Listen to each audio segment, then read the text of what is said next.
So today I'm going to show you what we do to our tomatoes before we stake them and put a fence to them. So our tomatoes have been in the ground for about a month now, maybe about 3 weeks, and they've got a nice healthy start. They're really pushing new growth. So the first thing that we're going to do is we're going to trim the tomatoes. We're going to take any suckers off and trim the leaves up from the bottom.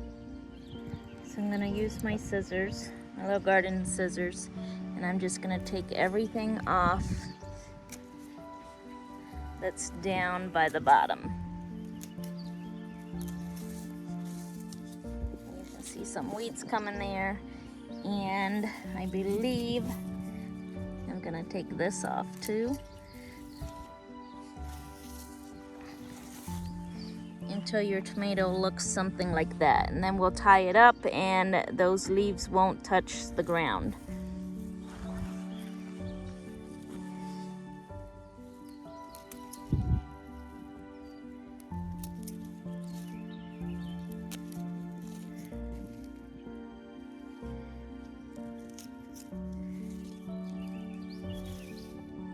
So one of the other things that I do when I'm working with my tomatoes at this stage is I sucker them.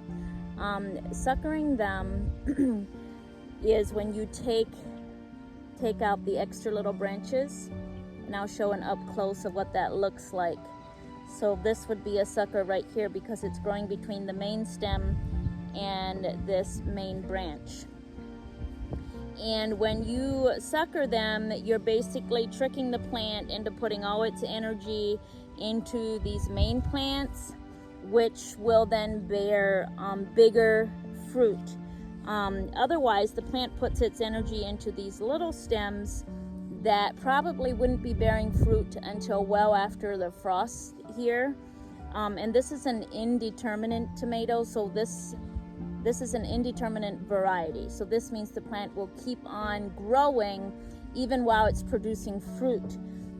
So by pinching out these little suckers here, you're going to trick the plant into producing more fruit rather than more growth. More and bigger fruit rather than more foliage.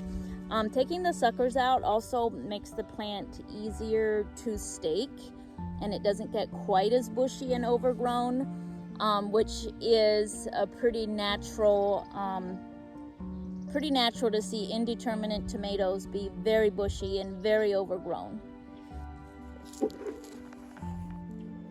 So right here, you can see this is a little sucker right here because it's between the main plant and a main stem. So I just take all those out.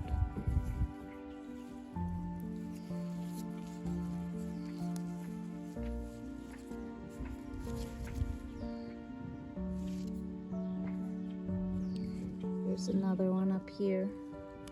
They just pop right out of there.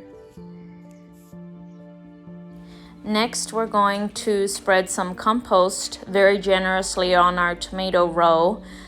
This compost is from our barn. It consists mostly of cow and donkey manure and the straw that we use to bed our livestock. And it has been composted for a little over a year. We took this all out of the barn late last winter. So this is composted for a good year. And this adds nutrients back into the soil.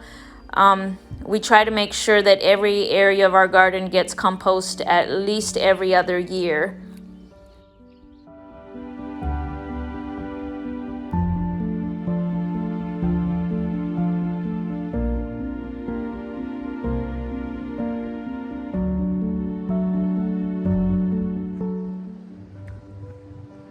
So we've got all our compost on the tomatoes here, and what we're going to do next is put some grass clippings on top of the compost.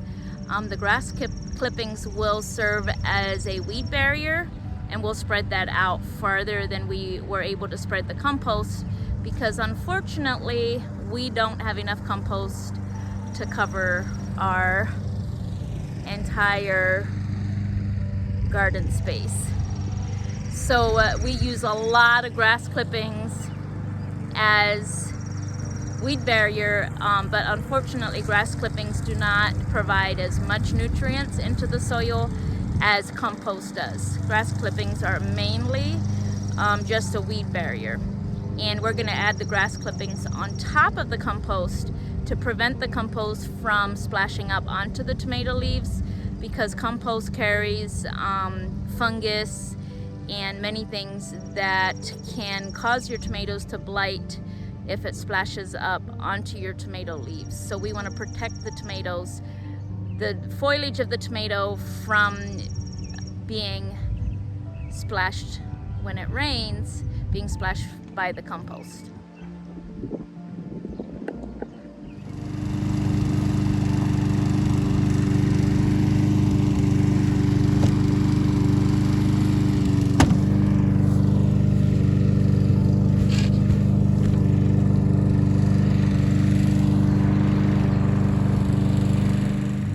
We pile the grass on very thick because you want that grass to compost, and it needs to have a pretty thick layer to be able to compost itself. And then each week, as we gather more grass clippings and the tomatoes grow, we'll cover this with grass clippings to form a weed barrier.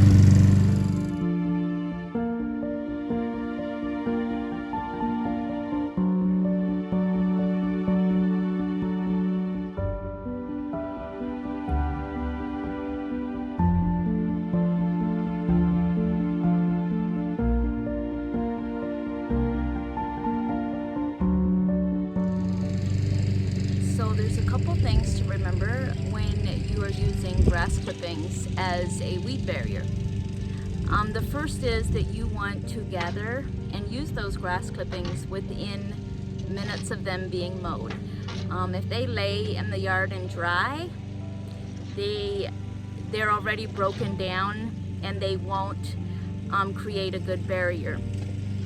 So putting green grass clippings and piling them very thick, and as the grass clippings compost, they kind of mat together and seal, and that is what creates your weed barrier. So gather them when they're fresh and green and pile them on very thick. And the other thing, if there's any dandelion seeds or grass seeds in there, you really need to pile it on thick, because as it goes through the composting process, it heats up and that process kills any seeds. The other thing, if this is something that you're concerned about, is make sure that you're gathering clippings only from an untreated yard, because you don't want to put herbicides onto your garden where you're growing vegetables to feed your family.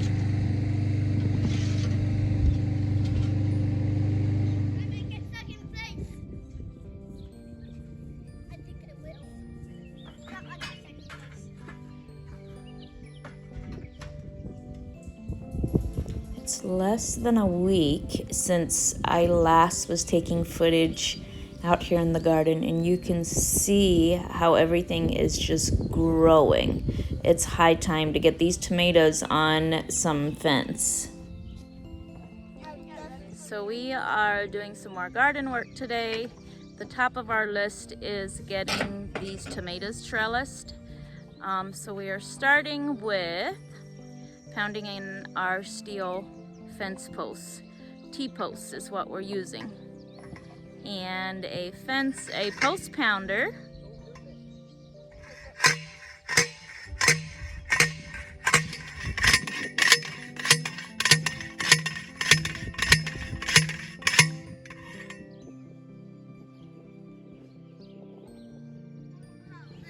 So we are using cattle panels that are about 4 feet tall, I think. And we're using wire to fasten them.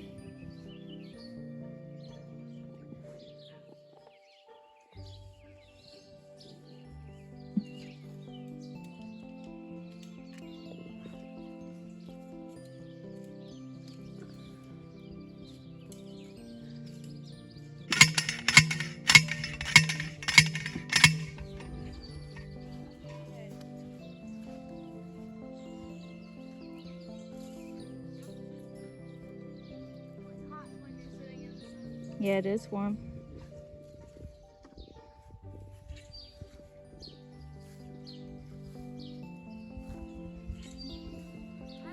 So the big boys had to run get more T-posts, but here's where we have our extra tomatoes because we ran out of room over in this garden.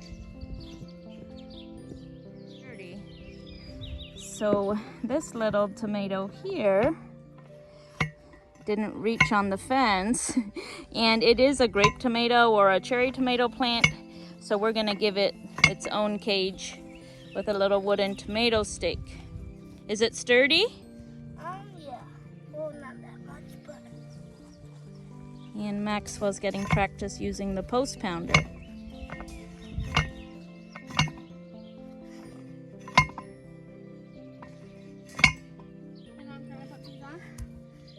Is it sturdy? Yeah. So we're gonna take this cage and attach it to the post to keep it sturdy. No, Maxwell. Turn it around. Put the loop on the other. No, Maxwell. Let him be. Let him be.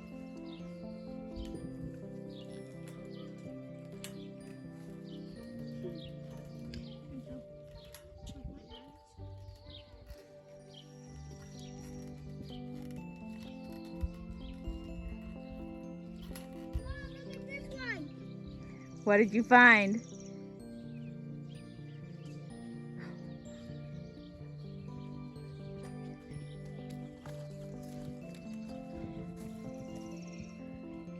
Oh yeah, it's turning. Look at this mushroom. Oh yeah. What is it? Is it poisonous? Yeah, don't eat it. I'm not sure what kind it is. I thought it was chicken of the woods. I'll show you chicken of the woods then. Yeah. I remember by the time we went camping, and by the time we stopped going camping and we went home. Literally almost ready. I know. Tomorrow morning we'll find some to eat.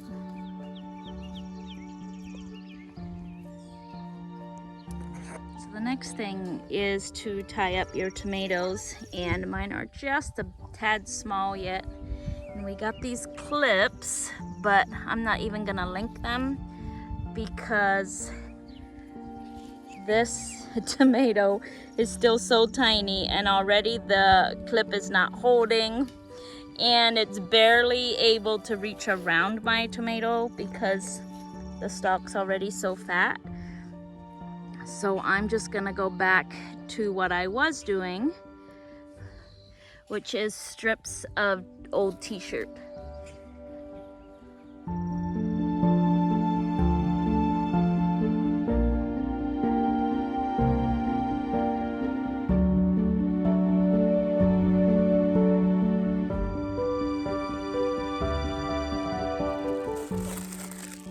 I bought these clips off of Amazon, and I was gonna make my life real easy. I was gonna use these to tie up my tomatoes, but they literally are, they don't, number one, they don't even fit on my pinky. So, and my tomatoes are already about this fat, so they're not going to work. So I'm back to square one. Build a shop. Oh, Miss Biker. I've done all the years until now using pieces of old t-shirt. Usually if I just get it started a little bit, then I can rip strips off, and those are perfect.